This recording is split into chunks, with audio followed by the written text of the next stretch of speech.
네, 안녕하세요. 투엔체 서퍼입니다. 엔치입니다. 네, 오늘은 DNMR 근황이라고 음, 하긴 좀 그렇고 그냥 소식이랑 네, 제가 요즘 또 공부를 하잖아요. 그쵸. 많이 하시죠. 관련돼서 생각이 들어서 짧게 준비를 했습니다. 좋은 생각인가요? 뭐 그건 여러분이 판단하시는 거고. 알겠습니다. 네, 일단 근황입니다. 여기 보시면 뉴욕 스탁 익스체인지 뉴욕 거래소죠. 뉴욕 거래소의 지구 주간을 맞아서 네. 이걸 축하하기 위해 폐장배를 울렸다고 합니다. 이게 이제 공시다.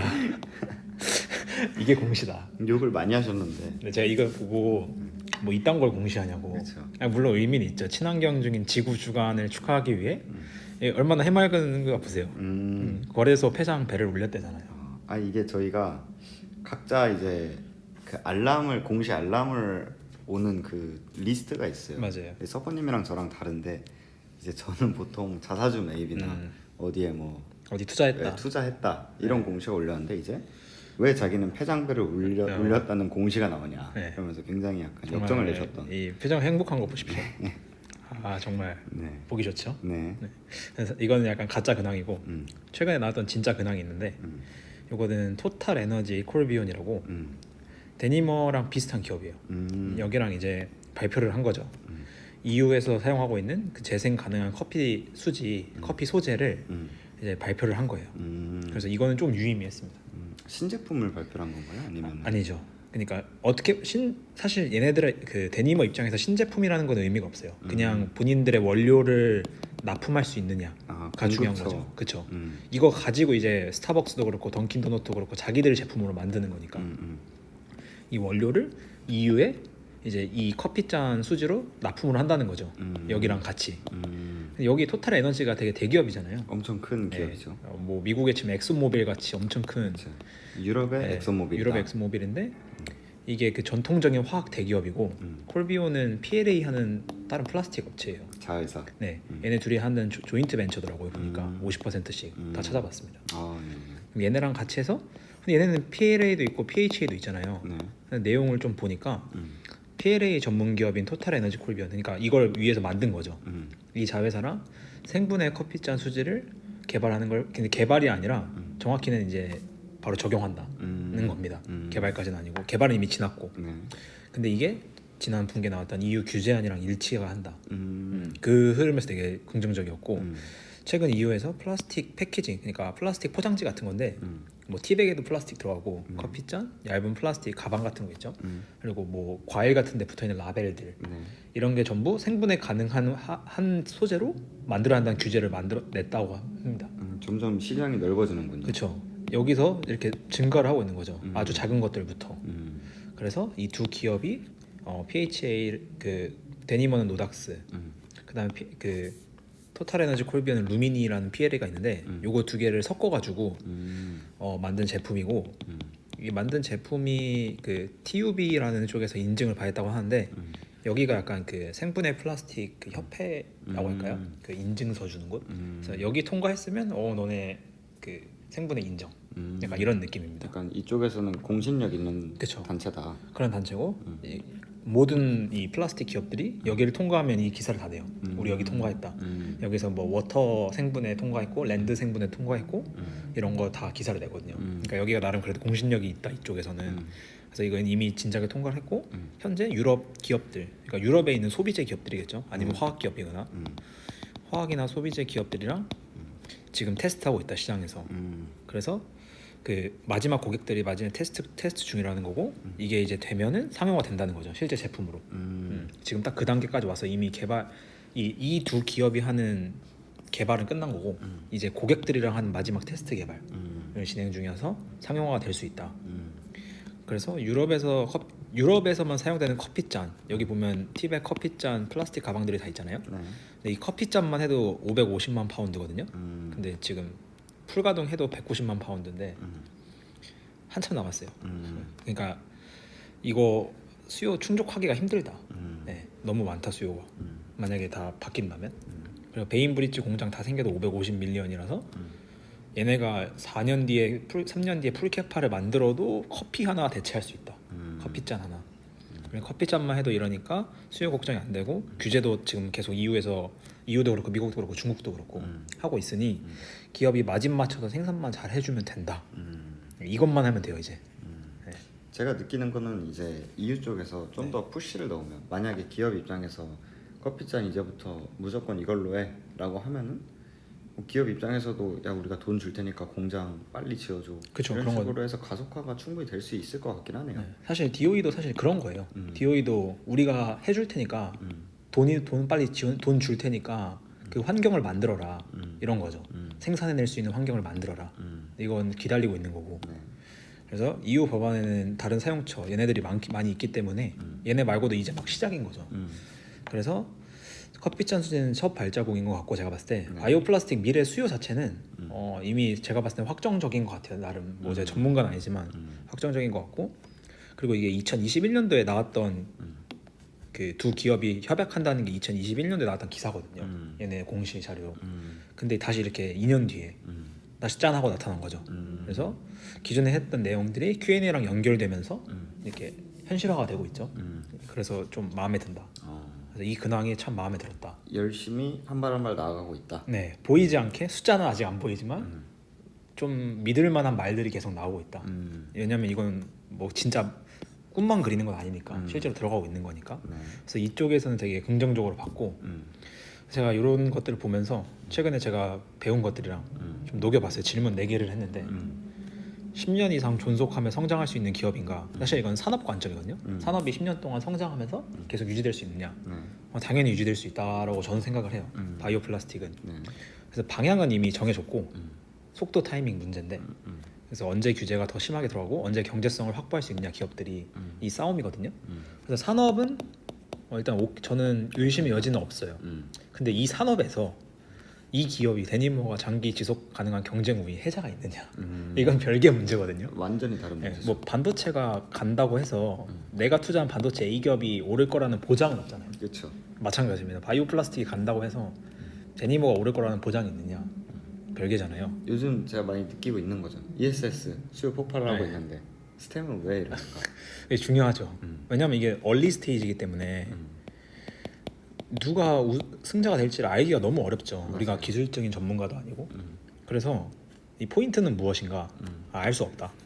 이게 질문에 대한 답입니다. 지금까지는. 뭐 나중에 바뀔 수도 있겠죠. 근데 지금 알 수 없고, 다만 아직까지 마켓에서 상용화시킨 이 PHA를 기업에 몇 안 되는 기업 중에 하나다. 그래서 DNMR 있고, 일본의 카네카, 한국의 CJ 제일제당, 미국에도 블루파라고 있어요. 몇 개 있는데, 그래서 이 4개의 기업들 중에서, 그리고 아직 잠재되어 있는 경쟁 기업들 중에서 왜 DNMR이 시장을 선점할 수밖에 없는지는 확신할 수 없습니다. 그래서 이 질문에 대한 대답을 못하는 기업이에요. 네, 대답 못하는 기업. 근데 이 대답이 나오는 기업이 몇 안 돼요. 그건 그렇지만 그런 기업에 투자를 해야 되거든요. 뭐 그건 그렇죠. 많이 투자할 필요 없잖아요. 그쵸. 하나만 잘 골라도 되고.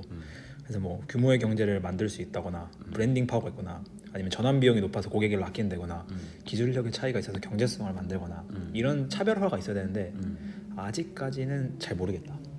근데 제가 이걸 하면서 그럼 경쟁사는 얼마나 생산하고 얼마나 뽑고 있지라는 게 궁금해져서 이렇게 찾아봤습니다. 그래서 경쟁사 캐파를 가져왔는데, 경쟁사 캐파를 보시면 DNMR이 지금 그 켄터키 공장이 32.5밀리언 생산이거든요. 그리고 DTC는 아직 명확하게 추산이 안 돼서 좀 있고, 그다음에 그린필드랑 DTC 전부 다 완공하면 485 플러스 알파예요. 네, 이게 아마 한 2025년에서 늦으면 2026년 정도로 보고 있는데, 일본의 카네카는 지금 2022년 기준으로 11밀리언 생산하고 있어요. 그러니까 막 엄청 앞서간다? 네, 엄청 앞서간다 이런 건 아니죠. 이 카네카란 기업이. 왜냐면 이게 되게 큰 경쟁사로 꼽히고 있거든요. 근데 22년 내에 추가 투자해서 연 44밀리언 캐파 확장 예정돼 있어요. 그래서 24년도 1월에 시운전 할 거라고 하거든요. 그러니까 44밀리언 되면은 지금보다는 데니머보다는 더 많이 생산을 하는 거죠. 그러네요. 그리고 이렇게 됐을 경우에는 DNMR이 훨씬 더 많이 되는 거고, 얘네도 추가적으로 확정을 하겠죠. 그다음에 CJ 제일제당은 지금 2022년 기준으로 11밀리언 생산을 하고 있습니다. 그리고 타임라인 보니까 25년에 143밀리언, 2030년도엔 661밀리언. 그러니까 25년도에 143이랑 485 하면 나름 그래도 이 DNMR이 그 캐파 공급을 꽤나 적극적으로 하려는 게 느껴지거든요. 저는 블루파는 워낙 이번에 새로 들어온 플레이어여서 11밀리언 정도 생산을 하고 있어요. 근데 보니까 대부분 다 첫 시작을 11밀리언으로 하더라고요. 이게 5,000톤 정도를 파운드로 바꾼 건데 이걸로 스타트를 하고 그다음에 규모 경제를 계속 이렇게 늘리는 그런 스텝들을 밟더라고요. 생각보다 CJ제일제당이 지금 기준으로는 캐파 그렇게 높진 않군요. 네, 완전 대기업이긴 하지만 이게 완전 그 일부 계열사 같이 조그만 부분이라서 아직은 작고, 근데 여기에 확실히 돈을 쏟겠다는 기사들이 많고 타임라인 보니까 이렇게 돼 있더라고요. 661밀리언 되면은 돈 진짜 많이 쏟는 거예요. 그렇죠. 왜냐면 카네카가 이번에 이 추가 투자해서 44밀리언 되는 거니까 44밀리언 늘리는데 15빌리언 위안 N 투자를 했는데 이게 꽤 되는 돈이었거든요. 물론 엄청 비싸진 이게 않았지만. 달러로 지금 전환이 안 되네요, 머릿속에. 제가 달러 전환은 다 계산했었는데, 네네. 그러니까 데니머가 투자한 돈이 있잖아요. 네. 그거랑 엄청 크게 뭐 예를 들어서 1밀리언당 돈으로 따졌을 때 엄청 크게 차이 나진 않아요. 그러니까 그 업계 표준이라는 게 있는 것 같아요. 물론 그 나라의 물가 원자재가 좀 있긴 한데 엄청 차이 나지가 않아서 보통 1밀리언 파운드 생산 그 늘리는데 들어가는 달러가 어느 정도 이제 정해져 있는 거죠. 그렇죠. 같은 제품이니까.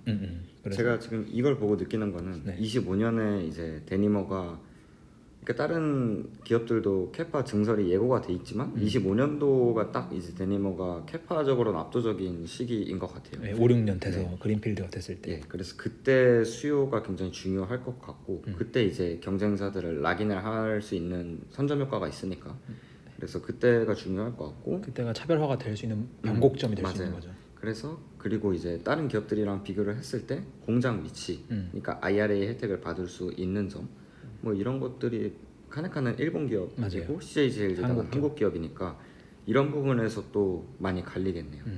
얘네 카네카는 공장이 일본에 있고 제일제당은 놀랍게도 동남아에 있습니다. 네. 놀랍게도 한국에 없고 동남아에 있고 DNMR은 미국에 있고.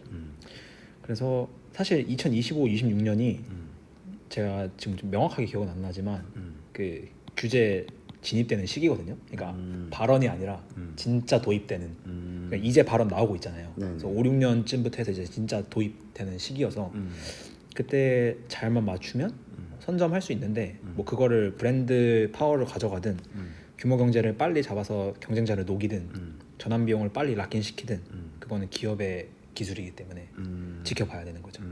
그래서 2번은 아직 대답할 수 있는 게 없다. 1번은 일단 된다. 네. 3번 신뢰하고 능력 있는 경영진이 있는가? 전 전혀 아니라고 생각합니다. 이건 아니다. 왜냐하면 적자 기업인데도 SBC 이 주식 보상이죠. 주식 보상 뭐 스탁 옵션이라고 생각하면 되는데 스탁 옵션을 엄청 강하게 때리고 있어요. 물론 규모가 커지면은 그렇게 지금 걸 유지한다면 괜찮겠지만 사실 스타트업 사장들은 다 자기 월급 내놓고 일하는데 그렇죠. 이런 부분에서 봤을 때 좋은 경영진은 아니다. 좋은 경영진이 아니다. 나쁘다라고 막 제가 매몰차게 할 수는 없지만 좋다는 건 확실하게 아니다라고 할 수 있다. 그래서 뭐 다른 제가 정성적인 부분을 확인할 수도 없고 사람 만나본 적이 없기 때문에 이것도 아니다. 매력적인 가격인가? 사실 이 매력적인 가격이란 거는 이 1, 2, 3번이 그렇죠. 있어야 이제 매력적인 가격이냐가 되는 거거든요. 맞아요. 근데 지금 이 1, 2, 3번에 대한 미래 가치에 대한 가정들이 너무 많아서 불확실성 대비 매력적인 구간이라고 말하기가 좀 힘들다. 제가 그 얘네가 낸 가이던스 기준으로 그때 밸류에이션 한번 했었잖아요. 네. 그거 기준으로 봤을 때도 지금 4달러 수준인데 1.75달러면 매력적이라고 하겠습니다. 네. 네. 근데 그게 아니기 때문에 4번도 뭐 딱히. 그러니까 제가 이걸 딱 들으면서 딱 든 생각은 지금 물 타야 되냐? 저는 못 탈 것 같아요. 물론 이게 잘 돼서 나중에 뭐 10달러, 100달러 갈 수 있죠. 그건 알 수는 없는 건데. 그래서 저한테 나중에 그때 샀으면 얼마냐? 라고 대답할 수 있는 건데 그거는 뭐 결과론적인 거니까. 1달러, 0.1달러 갈 수도 있는 거거든요. 이거는 모르는 거거든요. 맞아요. 그렇기 때문에 저는 지금 물 탈 수가 없어요. 그러니까 제 스스로 용납이 안 돼요. 뭐가 좀 이렇게 구체적으로 어느 정도 잡혀야 되는데 그래서 이걸 보면서 왜냐면 저도 최근에 1번에 대한 생각은 이미 확정적이었어요. 4, 4번 간다. 근데 요즘 말도 잘 지키고 뉴스도 좋고 근황도 잘 나오는 거 보니 지금 빨리 물 타 놓으면 수익률 좋을 것 같은데 평당도 낮아지고 근데 이런 좀 객관적으로 봤을 때 안 되겠다. 조급해하지 말자. 네, 나중에 $20에 사더라도 그때서 $200 갈 수 있다는 게 확인이 되면 그때라 사자. 네, 이런 마음으로 바꿨기 때문에 요즘 제가 데니머에 드는 생각 정리를 했고 이거는 뭐 제가 보유하고 있는 다른 기업들에 대해서도 다 같은 질문을 다 해보고 있어요. 1번 자체가 안 되는 기업도 있더라고요. 저는 요즘 되게 많이 느끼는 게 스몰캡일수록 그러니까 타이밍은 그렇게 중요하지 않은 것 같아요. 스몰캡일수록. 그러니까 단기적으로는 스몰캡이 주가 변동 폭이 크기 때문에 크죠. 타이밍이 엄청 중요해 보이잖아요. 네네.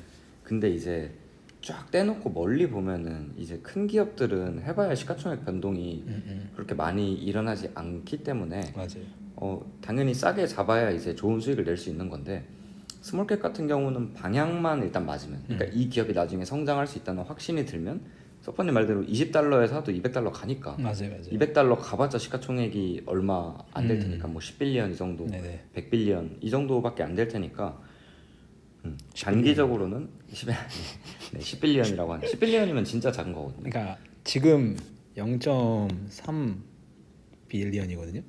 $4잖아요. 네. 느낌 아시겠죠? 그러면 네. 뭐 30배만 해도 9빌리언인데 네네. 9빌리언이면 9빌리언 자체도 스몰캡이에요. 네네. 그러니까 단기적으로는 이때 내가 1.7달러에 들어갔어야 되는데 그럼 지금 얼마야 이런 생각이 들겠지만 사실 9빌리언이 됐을 때를 생각해 보면 1.7달러에 사나 4달러에 사나 둘 다 싸게 산 거거든요. 둘 다 많이 번 거예요.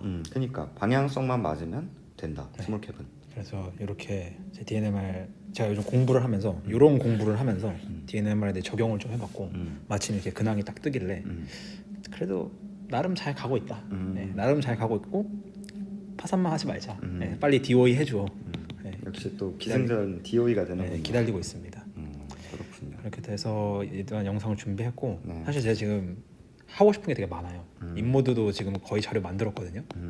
블룸도 10K 해야 되고 해서 블룸 10K 네 아직 안 나왔었군요. 저희 영상이. 10K는 안 나왔죠. 네, 10K는 안 나왔죠. 그냥 실적 발표. 네. 그렇군요. 네, 그러면 이제 뭐 천천히 저희가 네. 또 다른 기업들도 가지고 오도록 하겠습니다. 네. 네, 그러면 데니머 일단 저는 다 듣고 나니까 긍정적인 것 같아요. 이렇게 원래는 이런 것도 파악이 안 됐던 기업이기 때문에 맞아요. 저는 일단 이 부분을 보고 네. 많이 괜찮다라고 생각을 했어요. 경쟁사들을 보고 경쟁사들이 저는 솔직히 데니머가 CJ제일제당이랑 차이가 되게 많이 날 줄 알았어요. 워낙에 기업 규모가 다르다 보니까. 그렇죠.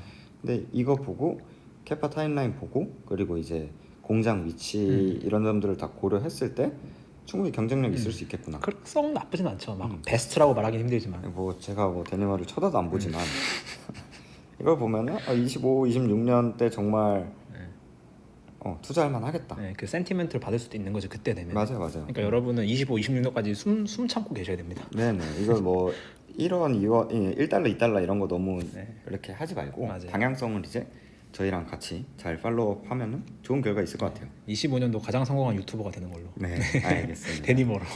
네. 알겠습니다. 고생 많으셨고 그럼 저희는 다음 영상에서 찾아뵙도록 하겠습니다. 그럼 안녕.